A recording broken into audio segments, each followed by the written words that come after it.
Good evening. In the news tonight, a former Indiana State Trooper is sentenced to life in prison for killing his family.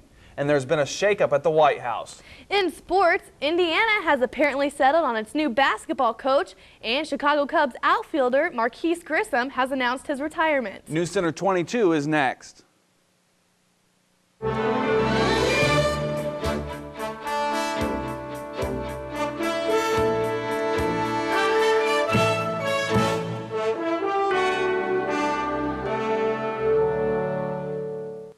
A former Indiana State Trooper convicted of killing his wife and 2 young children told a judge he is innocent just before he was sentenced to life in prison.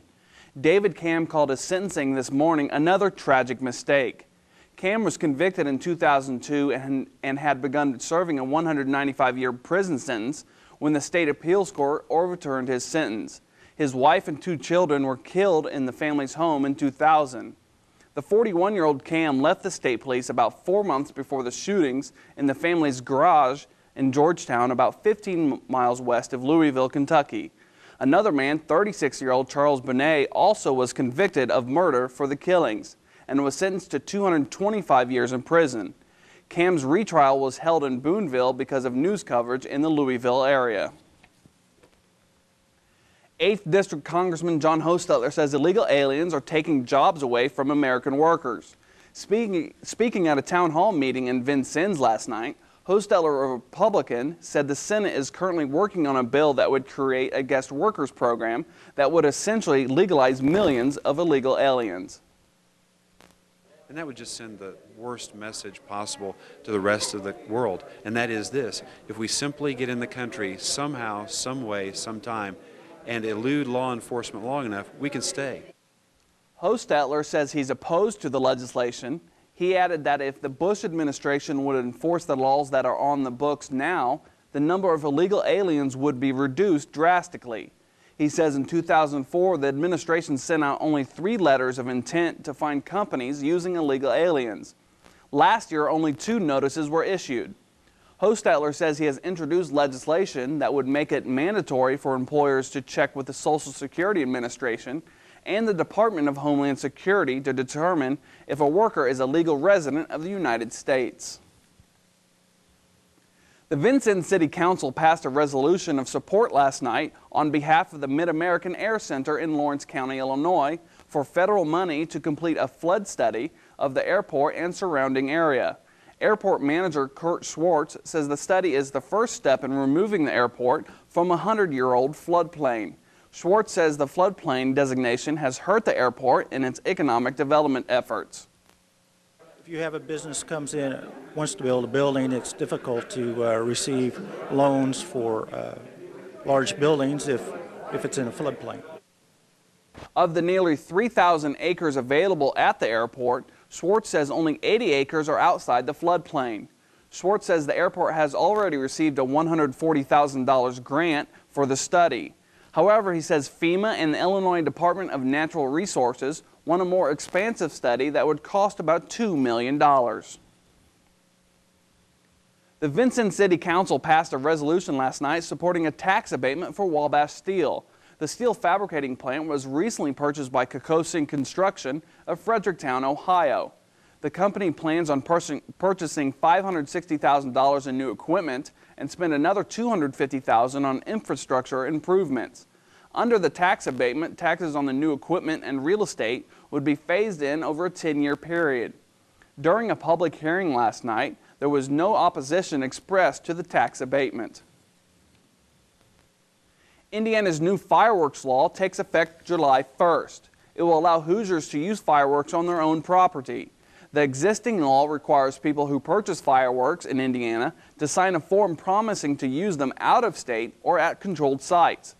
Vincennes Township Fire Chief Tim Smith says he's glad the law has been changed because it is more enforceable. In addition, a tax on fireworks sales would be used for firefighter training. However, Smith says the new law means public education about fireworks safety will be more important than ever. Fire destroyed the home of a Davies County family Monday night. The Washington Township Fire Department was called to the James and Lisa Long home on McCullough Road north of Washington around 10 o'clock last night. The fire caused an estimated $110,000 damage. No one was injured. The state fire marshal's office is investigating the cause of the fire. An Edwardsport man will spend time in work release and on probation for possession of methamphetamine. 26-year-old Brandon Mincy pleaded guilty to the charge as a part of a plea agreement with the Knox County prosecutor. Knox County Superior Court 1 Judge Tim Crawley sentenced Mincy Monday to 18 months in prison, then suspended the sentence to 1 year work release and 6 months formal probation. Police arrested Mincy following a traffic stop in Vincennes in May of 2004. A Kentucky National Guard soldier originally from Indiana who was killed in Iraq last week will be buried Friday. 30-year-old Staff Sergeant Brock Berry died when his armored vehicle set off an explosive device about 80 miles west of Baghdad. He lived in White House, Tennessee, and will be buried in Bowling Green, Kentucky. Berry was a native of Warsaw, Indiana. He is survived by his wife Sarah and a 7-year-old daughter. Deliberations still haven't resumed in the corruption trial of former Governor George Ryan. Attorneys have been meeting behind closed doors with U.S. District Judge Rebecca Pallmeyer, who yesterday dismissed 2 jurors after questions were raised about their backgrounds. Still to come on Newscenter 22, President Bush's chief of staff resigned today, and researchers say loneliness might contribute to high blood pressure in people over 50. Stay with us.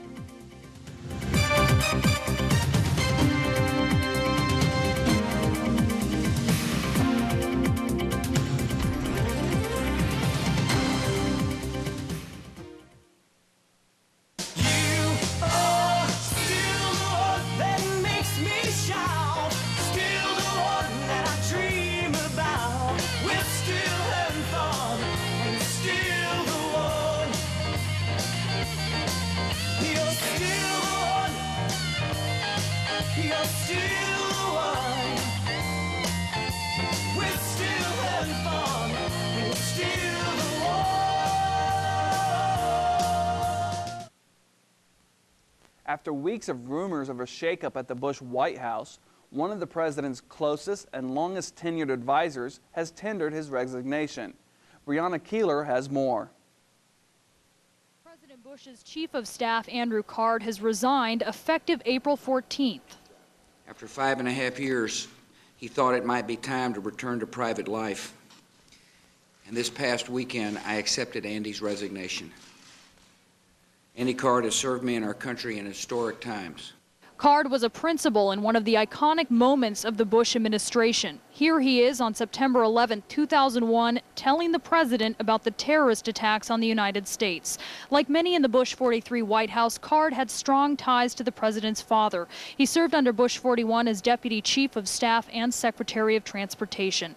Budget Director Joshua Bolton will replace Card. It is a different season, and Josh Bolton is the right person for that season. With Mr. Bush suffering some of the lowest approval ratings of his presidency, some Republican strategists have been calling for a large-scale shakeup of his staff to bridge the gap between the president and GOP legislators. Many Republicans on Capitol Hill have recently rebuffed the president on key issues, including port security and immigration reform. A senior administration official says any more decisions regarding staff changes will be up to the president and his new chief of staff. In Washington, I'm Brianna Keeler. He was once known as Captain Knife for his budget cutting during the Nixon administration. But as Ronald Reagan's defense secretary, Caspar Weinberger, presided over the biggest ever peacetime increase in U.S. military spending, which some say helped end the Cold War. Weinberger died today in Maine. He was 88. One of the 9/11 plot's early planners is describing Zacarias Moussaoui as a pest. A captured al-Qaeda official, in a statement presented in court today in Virginia by Moussaoui's lawyers, said Moussaoui refused to follow instructions from his terror network superiors, often bothering them with repeated cell phone calls. In the statement read to jurors, the official, often known simply as Khalid, said he didn't know of any role Moussaoui was to play in the attacks. Moussaoui's lawyers are presenting statements from al-Qaeda operatives to show Moussaoui wasn't part of the plot. Moussaoui shocked the courtroom during his sentencing hearing yesterday by claiming he was supposed to have hijacked a 5th plane on 9/11 with the intent of flying it into the White House. Construction workers preparing a skyscraper adjacent to the World Trade Center have found 4 more human fragments. The 41-story Deutsche Bank building just south of Ground Zero was damaged beyond repair on 9/11. Last fall, 10 tiny bone fragments were found on the roof. The 4 new body parts were sent to the medical examiner's office for possible identification. The ME already has some 9,000 as yet unidentified fragments. Some family members say the discoveries demonstrate that the building needs to be swept more thoroughly before it's pulled down. Immigration has been the hot-button topic of the past several days, and the Senate today started working on a key bill. It's debating legislation that would give millions of illegal immigrants a chance at being American citizens. A Senate panel voted to strip out proposed criminal penalties for residents found to be in this country illegally. Those sanctions are favored in the House. Meanwhile, the huge numbers of people that have turned out for immigration rallies the past few days show the public is interested in the immigrant debate. But a series of recent polls show a solid majority is against making it easier for illegal immigrants to become legal workers or citizens. Some 59% in an NBC News Wall Street Journal poll say they oppose allowing the immigrants to apply for legal temporary worker status. A Quinnipiac University poll shows more than 9 in 10 say immigration is a serious problem. And 3/4 in a Time magazine poll say not enough is being done along U.S. borders to keep illegal immigrants out. Congressional investigators are raising a red flag over the nation's cargo security measures, and senators are listening. A Senate subcommittee leader says it's clear there are several gaps in security after reports that congressional investigators were able to smuggle nuclear material into the U.S. Agents from Congress's investigative wing crossed the borders in Texas and Washington state with enough nuclear material to make 2 small dirty bombs, after giving custom agents fake documents. Michigan Senator Carl Levin calls the outcome an alarming wake-up call. The General Accounting Office says the Bush administration's plan for installing thousands more radiation detectors by fall 2009 is unlikely. A wave of kidnappings in Baghdad today. The Interior Ministry says 3 groups of gunmen were wearing military uniforms when they abducted employees at a money exchange and 2 electronics stores. The kidnappings occurred separately, but within a half-hour period. Yesterday, gunmen took 16 workers hostage from an Iraqi trading company in an upscale Baghdad neighborhood. Italy's foreign minister will ask his government to grant asylum to the Afghan Christian who faced the death penalty for converting from Islam. Gianfranco Fini will ask for the permission at a cabinet meeting tomorrow. Abdul Rahman was freed from an Afghan prison last night after charges against him were dropped. The Deputy Attorney General says prosecutors issued a letter calling for Rahman's release because he was mentally unfit to stand trial. The United Nations has said it's working to find a country that will take him. The Federal Reserve, in its first meeting under new chairman Ben Bernanke, has again raised short-term interest rates. Continuing the policies carried out under Alan Greenspan, the board raised short-term rates by 1/4 point to 4.75%. It's the 15th increase since June of 2004, but economics have been looking for signs that those increases will be coming to an end. Plagued by falling U.S. sales and billions in losses, General Motors is firing several hundred U.S. salaried workers as a part of a plan to bring its North American operations back to profitability. While a spokesman says he can't give an exact figure, the world's biggest automaker plans to cut fewer than 500 jobs at 30 locations across the U.S., including factories and engineering centers. The cuts represent around 1.3% of the GM white-collar workforce in this country. The company has said it plans to cut 7% of its salaried workforce this year, so more cuts are on the way. Hundreds of thousands of protesters have taken to the streets of France in a series of nationwide strikes. Unions are siding with students who are angry over a new labor law that makes it easier for companies to fire young workers. The strikes have disrupted travel and shut down the Eiffel Tower. Added to things like hereditary and diet, loneliness might contribute to high blood pressure in people over 50. Researchers say the loneliest people they studied had blood pressure readings up to 30 points higher than those who are surrounded by friends or family. And that suggests loneliness might be just as bad as being overweight or inactive. Scientists say the results are stunning, especially since earlier studies suggest more than 9 million Americans often feel isolated or left out. University of Chicago researcher Louise Hawkley says there's also a big hint of treatment in their findings. She says blood pressure could improve if a patient just takes steps to get involved, like do volunteer work or make yourself useful. Still to come on News Center 22, Amy Reef has the latest weather for the Wabash Valley.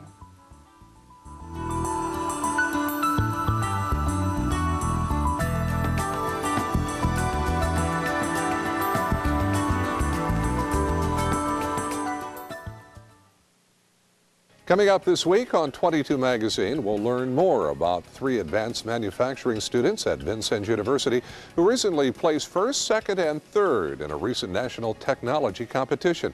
And Dan Ravelette, Vincennes Mayor Terry Mooney's chief of staff, will be here to talk about a new project to get school kids to color and remember the city's history. The next time on 22 Magazine, Saturday night at 7:30 on WVUT.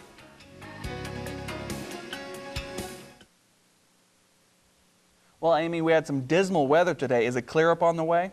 While no rain is on the way, we're still going to keep on holding on to those cloudy skies, and some more rain is going to be on its way later on the week.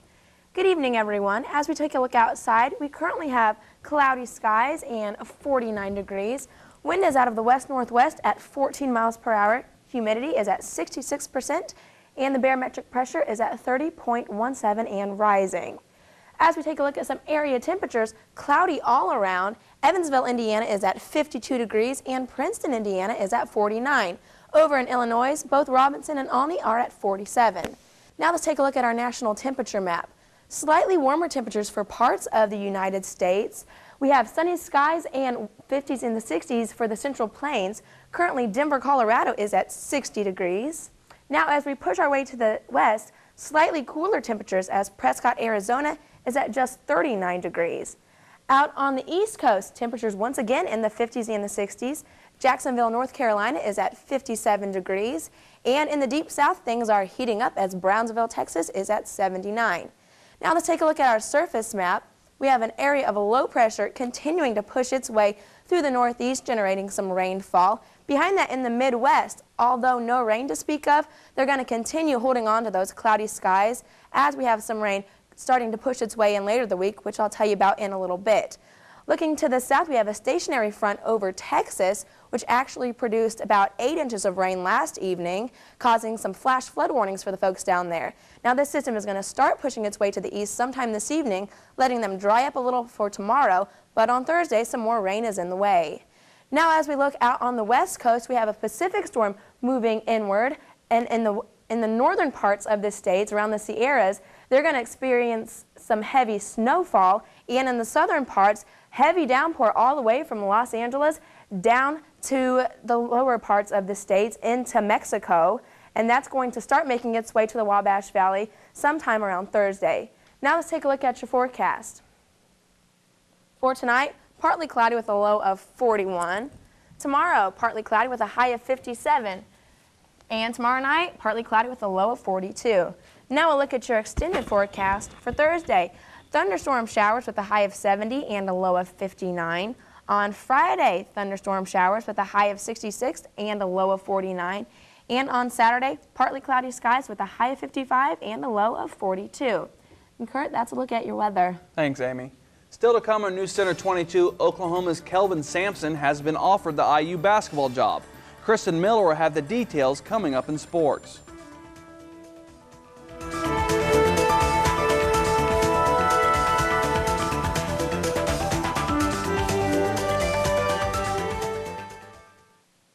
Ready? Wow. Every single patient should be informed that the mind has a huge impact on the body. I didn't believe it. Things as ephemeral as a thought can help you heal. Just taking the drugs doesn't get to the root of the problem. has been very powerful for me. This is all about choice in medicine.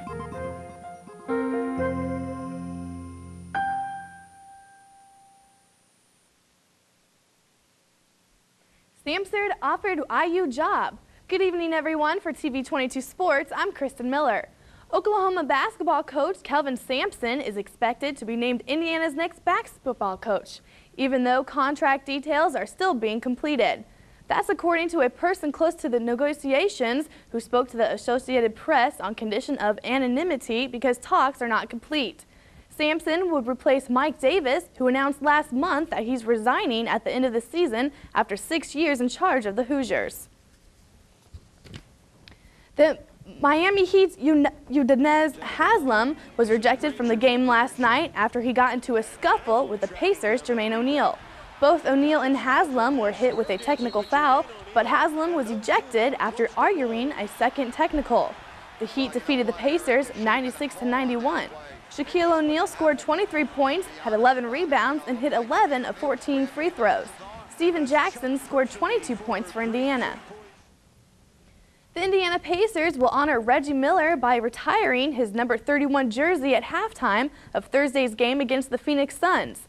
Miller retired at the end of last season after 18 years with the team. He'll join former Pacer players Roger Brown, Mel Daniels, George McGinnis, and former coach and current radio analysis Bobby Slick Leonard to receive the honor. Elsewhere in the NBA last night, Gilbert Arenas and Antoine Jamison combined for 71 points against their original NBA team, leading the Washington Wizards to a 116-98 triumph at Golden State. Arenas hit 7 free throws and finished with 40 points and 10 assists.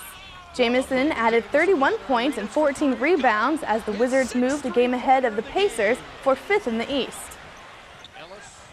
New Jersey owns a 9-game lead in the Atlantic Division after the Nets cruised to their 9th consecutive win, a 110-72 pounding of Phoenix. The Nets pulled away by outscoring the Suns 63-27 over the second and third quarters, including a 51-14 spurt. The Nets also held Steve Nash and Amare Sotomayor scoreless on a combined 0-for-11 shooting. The man accused of sparking the brawl between players and fans at an NBA game 16 months ago has been convicted of assault for punching Ron Artest. John Green faces up to 93 days in jail and a $500 fine. He was the last person with a case pending after the brawl, which occurred during a Detroit Pistons-Indiana Pacers game.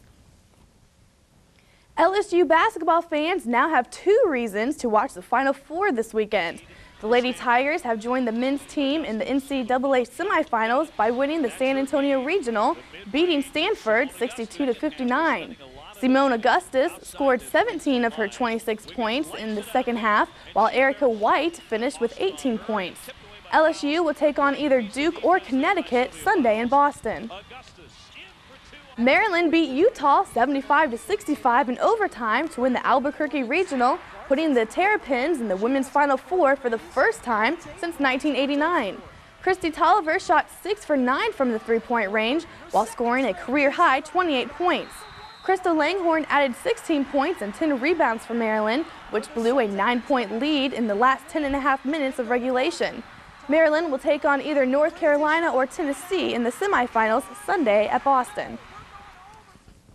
Former Vincennes University basketball player Kojak Fuller has had his sentence for cocaine dealing reduced. At the recommendation of the Madison County prosecutor, the 31-year-old Fuller will serve the remaining 28 months of his sentence on work release.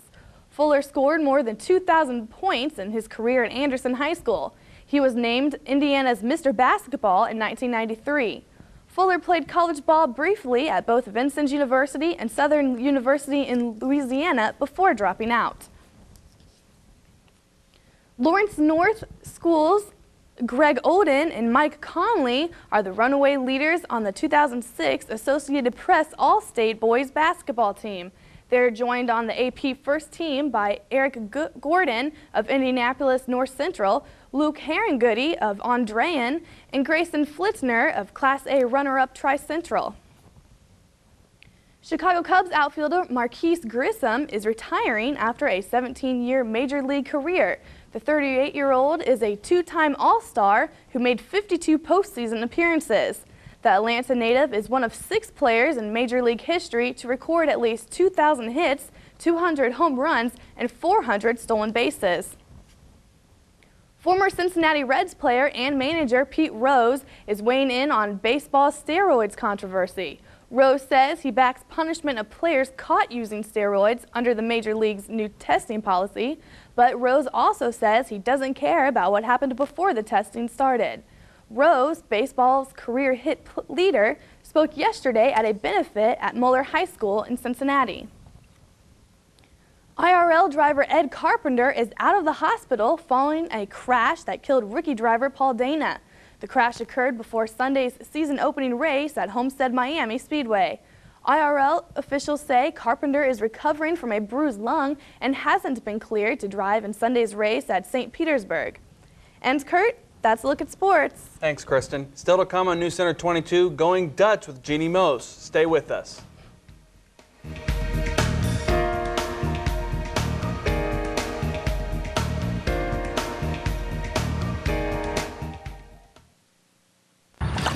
A journey begins with a single step.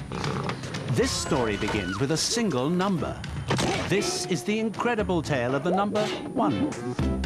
A number that has been part of every civilization that ever existed. We have a word for 1, but that's about it. Join Terry Jones on a journey through time. The story of 1. A creation that would change the world.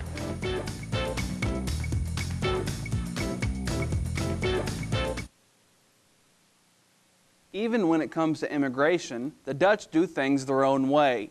You can call it Holland or you can call it the Netherlands. But whatever you call the country, some people may not ready to go Dutch.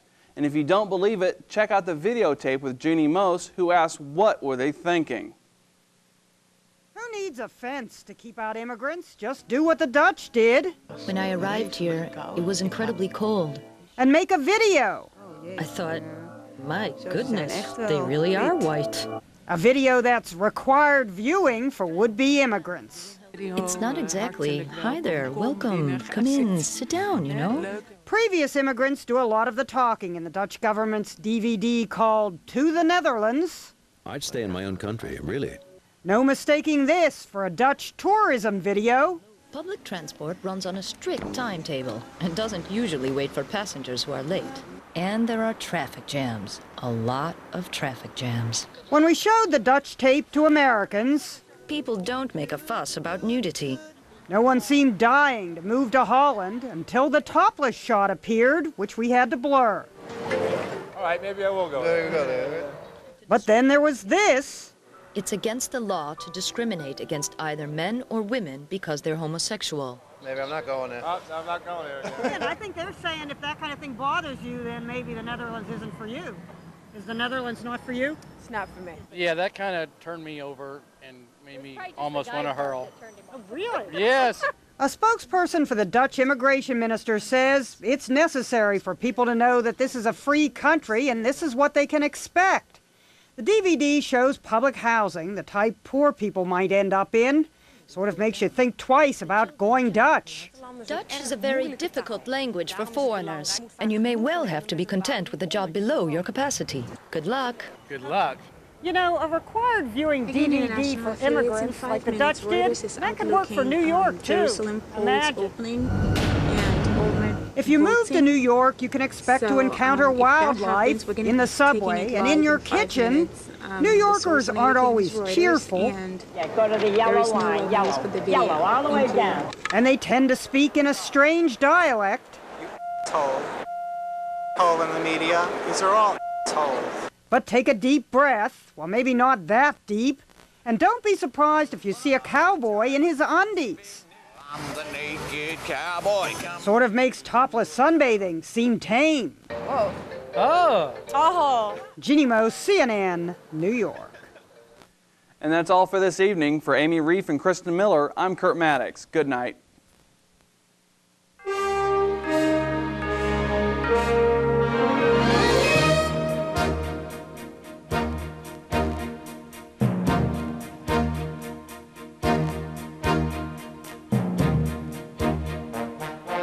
This is WVUT Vincent.